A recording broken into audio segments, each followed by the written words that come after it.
So hi, my name is Eliyahu Assif. I'm actually a former student of Dr. Azani here at the IDC. I think it was one of the smartest decisions that I ever made, and it actually assisted me to complete my PhD recently. I will share with you, my thesis was evaluating if a regulation is if it's working, yes or not. It's a very simple question. So in my master, what I did is built a model with 491 attack vectors. Then I took a couple of regulations and see if they're effective, what they're missing. And if I can see that they're missing it, would I find incident that actually use the same thing? So after I learned that it does, and the regulations are not efficient, then I decided to continue my PhD in Haifa University, which I evaluated what is actually missing and why regulation is failing doing their jobs. I just submitted my PhD for review, hopefully to get it soon, because it will for sure take us to the next step, which is do a postdoc with Google, Microsoft, which are the business parts, and 4 more universities worldwide to understand why we're not using proactive approach. And with that notion, I will start my presentation, and I will connect it at the end. So 2 words about eToro, where the place that I'm working at the moment. We are actually having more than 11 million registered users, 140 countries. And what we're doing about anti-money laundering and counter-terrorism. So we can work by the regulation, what they are asking us to do. But as I mentioned before, I already test if the regulation is efficient and if it's working. And I know that it's not. So part of my job is to understand how should I protect eToro for sending money to terror organization. And should I only do whatever the regulator is asking me? Probably the answer will be not. So my business activity is doing very simple thing, is investing or withdrawing money from crypto wallets.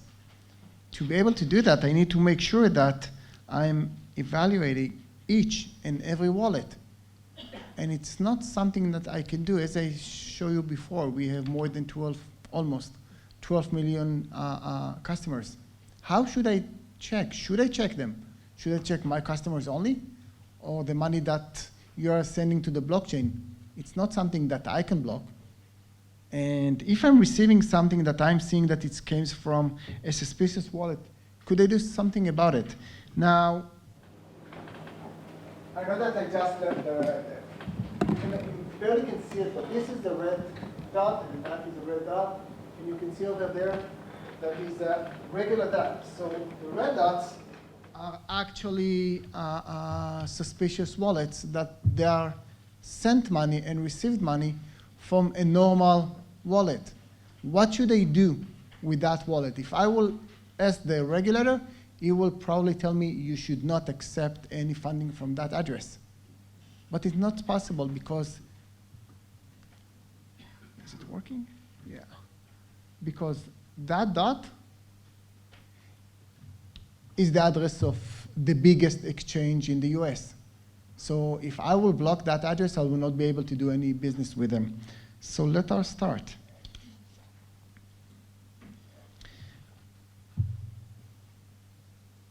In the world of crypto, we are unable to understand who is the owner of each and every wallet. So we're using intelligent services to do that. We are eToro, a small company. We are investing something like $500,000 a year just getting cyber intelligence for the crypto wallet. Is it sufficient? What should I know about it? Until what point it will take me? Now, don't forget, I'm receiving and extracting hundreds of million transactions per day. Would I be able to say, stop, don't accept, or hold that funds? Am I entitled to hold that funds? The answer is no. I need to send that data to the regulator, and he will tell me what to do with it. How do we identify the wallets of a counter-terror organization? What is the publicity? What is the level of trust for that publicity? All those data is out there. We need to be proactive. We need to collaborate with one another to be able to take that. Because I can say right now, I cannot block the address of the exchange that I just example. Why? Because it's the address of the biggest exchange in the US. So what should I do? How should I do it in a manner that it will be an efficient? So our joint research methodology here with ICT is very simple. Each and every address that we are working in, and it doesn't matter if it's money in or it's money out, is being evaluated. And it's being tested, and it's being examined from my database.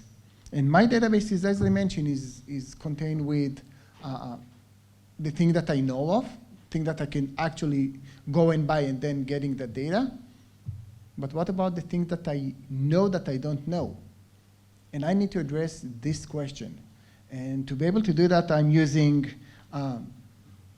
national certs, UK, for example, the NCSC, the Israeli national cert, other certs, either financial sector, FS Isaac, for example. So we are sharing data between us, revealing addresses.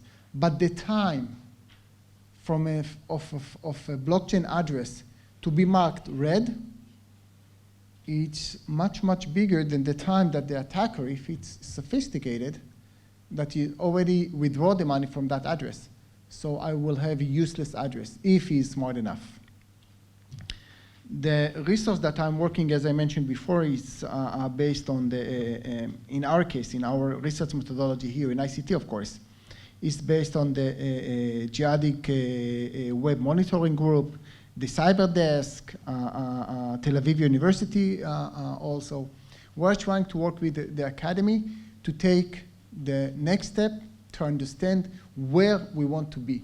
Because we need actually to lead the camp. We cannot wait to see what the regulator will give us, because the tool set that he have is insufficient. And that is exactly the point, as I mentioned before, for my postdoc, is to see what are the key ingredients needed to become proactive and to do worldwide, actually. It's because countries are irrelevant, monetary institutions are irrelevant at all. So because of that, I need to be able to send data and to get data in real time. I need to reduce the amount of time that I can see a blockchain address of any blockchain address, and to make sure that if it's used by terror organization or anti-money laundering organization. So let's go to finding, what we learned so far. You can see here 5 addresses that we decide to investigate further. The one highlighted in red is actually from 2015. Is already have more than $1 million on that wallet with 4,650 transactions. And let's put a face behind that wallet. So you can see here, this is the red one here. Belong to a jihadist group in Gaza. And this address is actually connected to an organization that I will speak in a minute, but you can see the wallet addresses. So the first one up here belongs to Hamas. The second one, clockwise, this one, is a global jihadi group. The next 2 groups are global jihadi groups in Gaza. And the last one is from Al-Aqsa regimes. But one very important question that we find ourselves asking is, I can see the increase of organization in Gaza using blockchain wallets. Why? What is the key ingredients that identify them, and why I don't see the same amount of wallets in other places? Maybe it's the siege, maybe it's because I can control the monetary institution there. So the group behind that wallet that we just saw in red is actually Cash for Palestine. Cash for Palestine is actually a firm that sells prepaid cards, gift cards, meaning digital assets. And the customer could put money in various legitimate sources, bank accounts, credit cards, but also unlegit sources like Cashew, web money, and also Bitcoins.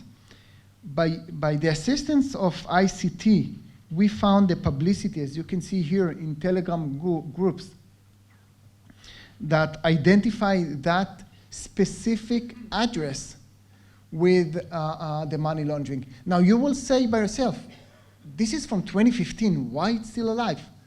Why can it still using money and buy ammunition? We're talking about one blockchain address. How come it's still alive? And you can see it here. The last transaction was July 4th. They're using money in, the green one, and money out. It's still one address that you will assume that it will be blocked, and it's not blocked. You can see here, 34% received money from peer-to-peer exchanges, legit exchanges. Also, 34% of them with unknown exchanges. What I'm trying to reach you is that we could learn a lot from big players that were actually being in touch with that wallet. So the regulator will say, don't work with that address. It's impossible. Because this is actually the biggest exchange there is. You can see here. This is Binance. You can see here, it's a legit exchange. You can also see another exchange which is highly risk. But this is what we know. Now, the ICT research that we're doing together is revealing the problem that we are facing, which are, what are those addresses? It's empty. All the green one, it's empty. Who is behind those addresses? Who is the owner of that wallet? And we're talking about a lot of money that is actually sent and received from that address. And we need to understand that. But this is old school. Let's go to the next phase. This is, by the way, I have 2.5 minutes.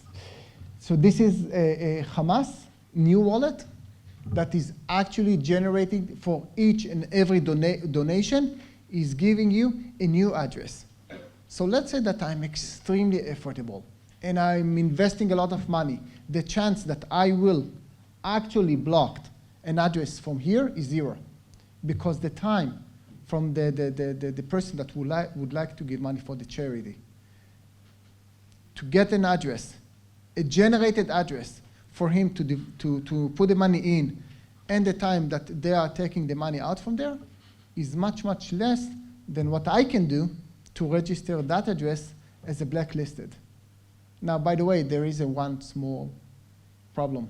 Let's say that I do want to invest and learn about it. That means that I need to send them only one time money for those addresses so I could learn about the entire ASN, but it's not legal. I cannot send money to terror organization. So what should I do? Who is actually the one that lead the camp? So there are very hard dilemmas that what I can do, or what a big vendor can do. As I showed you before, Binance is a huge company. I cannot blacklist those addresses. What should I do if I'm receiving funds or transaction to my blockchain wallet of one of my customers, and that address is wrong? That address is blacklist. Should I hold that money? Am I entitled to do that? Who is the one that actually going to do the investigation? The regulator? I hope so. So there is good news. So FATF actually published this year a Financial Action Task Force regulation for virtual assets. And they are recommending is for each and every transaction above €1,000 or $1, make a KYC, know your customer. What about $9,900? So instead of sending 1,000, I will send 100 transaction of $9,900. What will happen then? No one will see it. No one will evaluate it. So I just send $900,000 and nobody even understand that. So it's quite challenging, and this is what I'm trying to do with my post-PhD. It's going to be a research, of course, that I'm going to do here with ICT, and I'm going to use 3 international universities. I'm going to use Harvard, risk division. I'm going to use Cambridge, and I'm going to be funded, I hope so, from the World Economic Forum. It's actually a question that says, who is going to lead the camp and how we can do something, because countries-wise is irrelevant. We need to do something international. Thank you for your time.